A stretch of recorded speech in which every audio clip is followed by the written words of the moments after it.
Let's go ahead and get you set up with all the materials you need for this course. To do that, head on over to sundog-education.com/datascience, just like that. Pay attention to spaces and capitalization, it all matters. So hit pause and head on over to your favorite web browser and pull up this page. When you're ready, continue. You should see a page like this, and just go down to where it says Get the Course Materials and click on that handy-dandy link. That should come on down 14 megabytes later.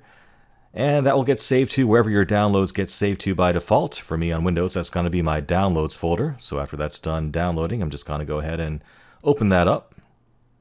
And you probably don't want to leave it in your downloads folder. So let's go ahead and hit Control X to cut that and put it somewhere where we'll remember where it is.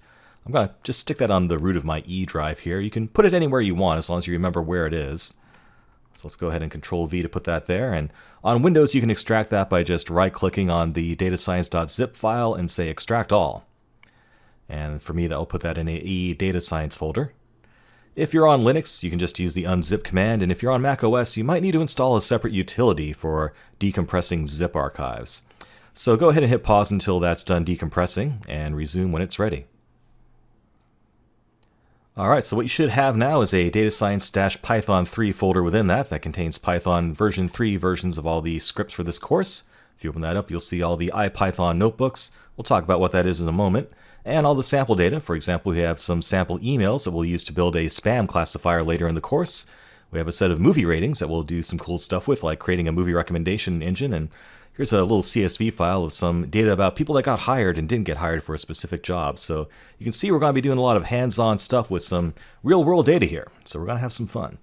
But for now, let's go back to that setup page and see what else we can do. If you do want to get a copy of the slides for this course for later reference, you'll find a link for those as well in PDF format. If you're on Facebook, I encourage you to join the Facebook group for this course. Just go ahead and hit that link.